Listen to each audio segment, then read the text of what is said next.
Good day! The quiz has 25 items, and for each item, you are given 15 seconds to answer. Kindly observe silence while taking the quiz. Are you ready? Here are the questions. Question number 1. How many seconds are there in 1 minute?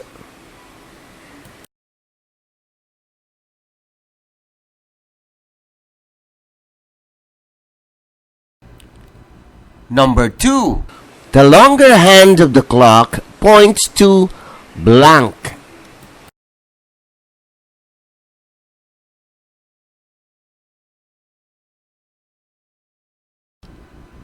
Question number 3. How many seconds are there in 1 minute?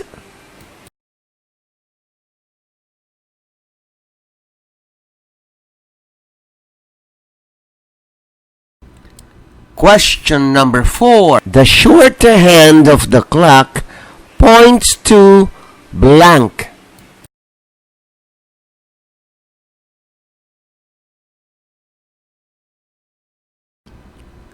Number 5. How many seconds are there in 2 minutes?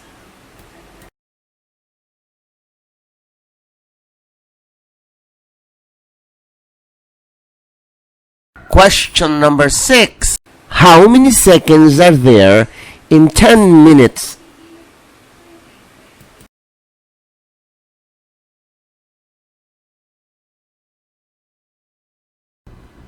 Question number 7.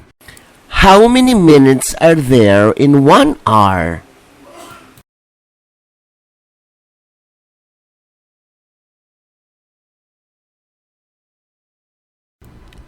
Number 8. How many seconds are there in 5 minutes?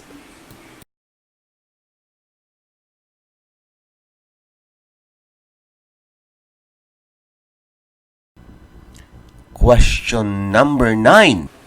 Convert 3 minutes to seconds.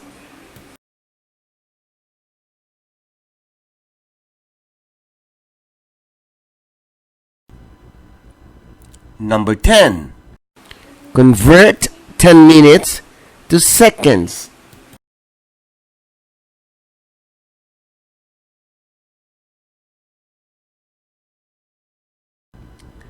Number 11. Convert 5 minutes to seconds.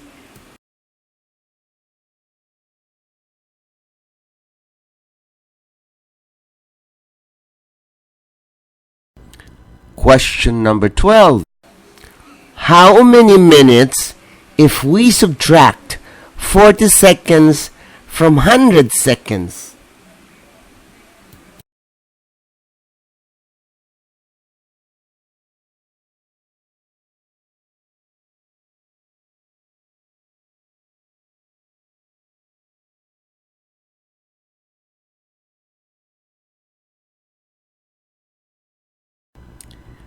(13) How many minutes are there in 2 hours?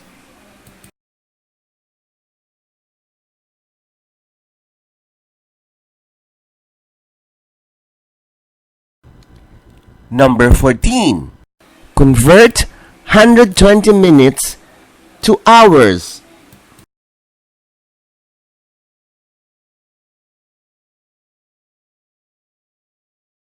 Number 15. Convert 3,600 seconds into hours.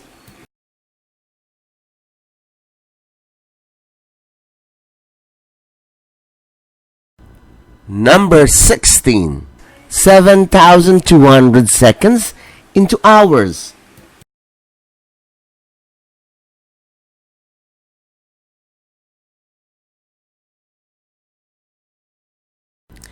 Number 17.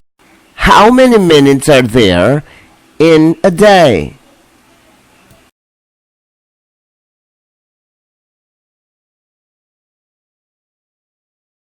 18. How many hours are there in a day?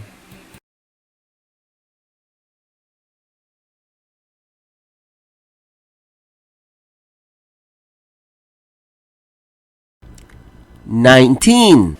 How many hours are there in 2 days?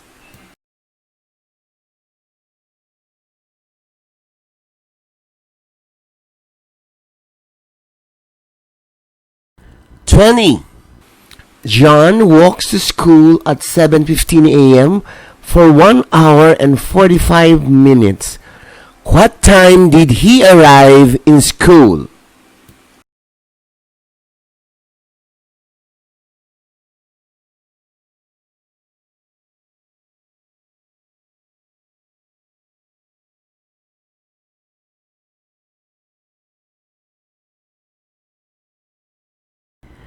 "21. Leo spent 24 hours traveling to Ilocos. How many days did he spend to reach Ilocos?"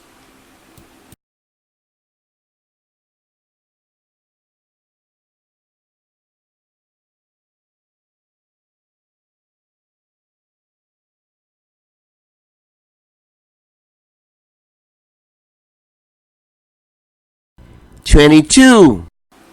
Sean spent 48 hours traveling to Ilocos. How many days did he spend to reach Ilocos?"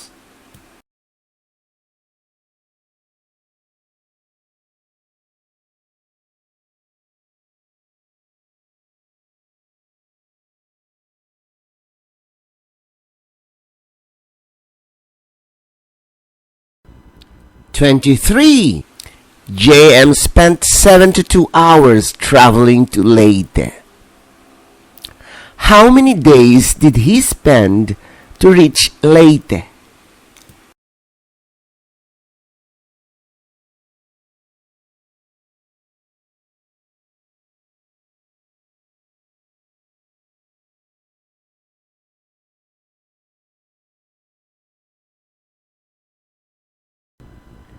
"24. John walks to the school at 7 a.m. for 1 hour and 15 minutes. What time did he arrive in school?"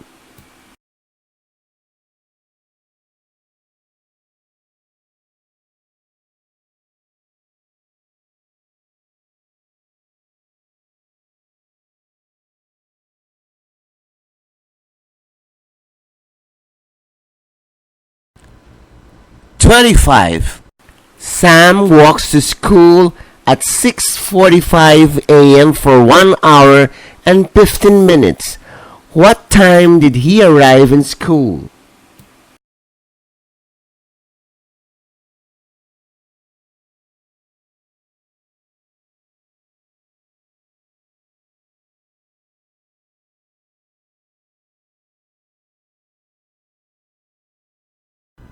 Congratulations! This is the end of the quiz. Now it's time to check your answers. Be honest in checking your papers. The perfect score is 25 over 25. Here they are.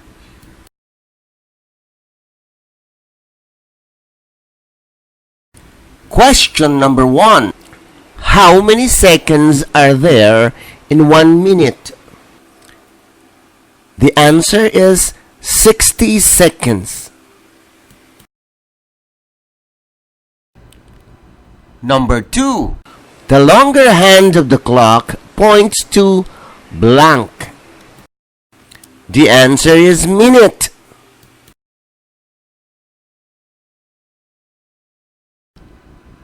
Question number 3. How many seconds are there in 1 minute? The answer is 60 seconds.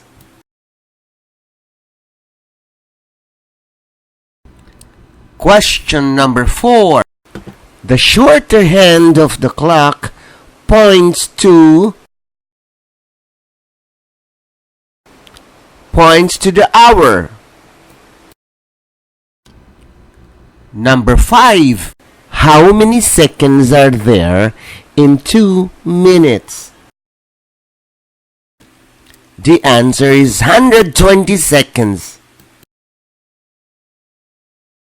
Question number 6. How many seconds are there in 10 minutes? The answer is 600 seconds. Question number 7. How many minutes are there in 1 hour? The answer is 60 minutes. Number 8. How many seconds are there in 5 minutes? The answer is 300 seconds.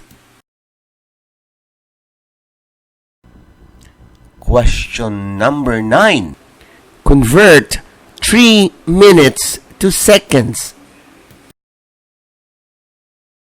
The answer is 180 seconds. Number 10. Convert 10 minutes to seconds. The answer is 600 seconds. Number 11. Convert 5 minutes to seconds. The answer is 300 seconds.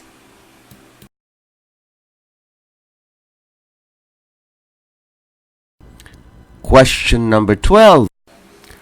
How many minutes if we subtract 40 seconds from 100 seconds?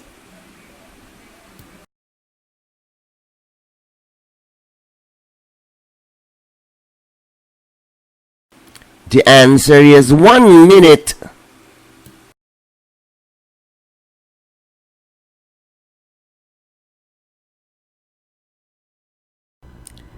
"13. How many minutes are there in 2 hours? The answer is 120 minutes. Number 14. Convert 120 minutes to hours. The answer is 2 hours. Number 15. Convert 3,600 seconds into hours. The answer is 1 hour.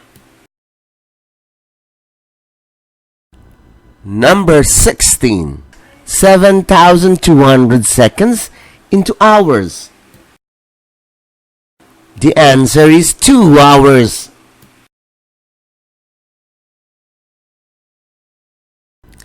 Number 17. How many minutes are there in a day? The answer is 1,440 minutes. 18. How many hours are there in a day? The answer is 24 hours.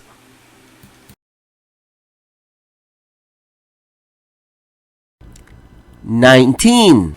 How many hours are there in 2 days?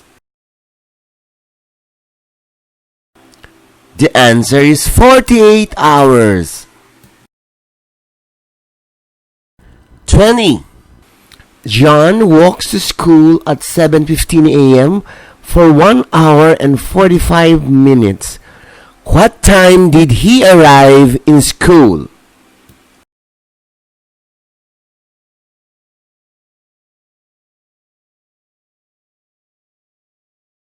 The answer is 9 o'clock.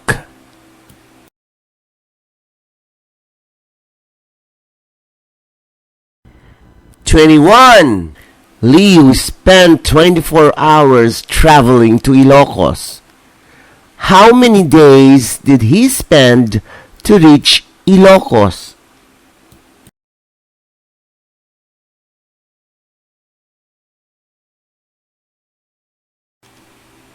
The answer is 1 day.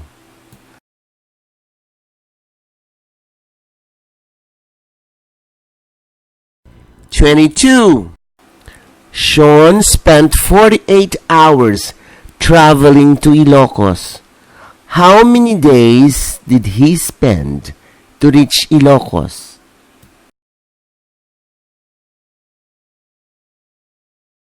The answer is 2 days.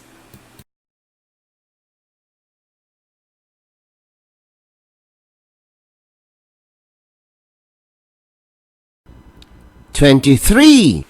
JM spent 72 hours traveling to Leyte. How many days did he spend to reach Leyte?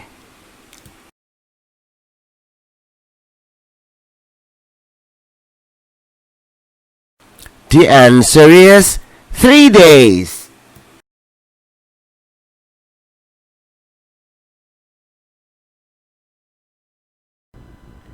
'24. John walks to the school at 7 a.m. for 1 hour and 15 minutes. What time did he arrive in school?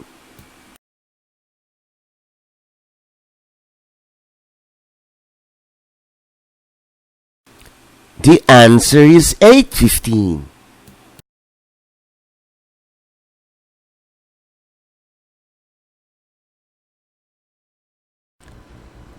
'25.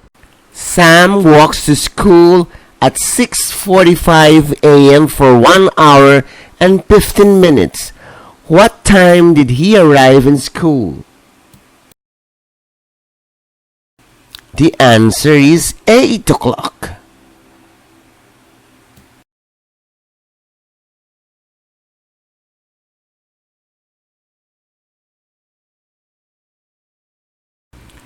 Congratulations! This is the end of the quiz. Now, count all your correct answers and write down your score on the upper right-hand corner of your answer sheet. The perfect score will be 25 over 25. Congratulations!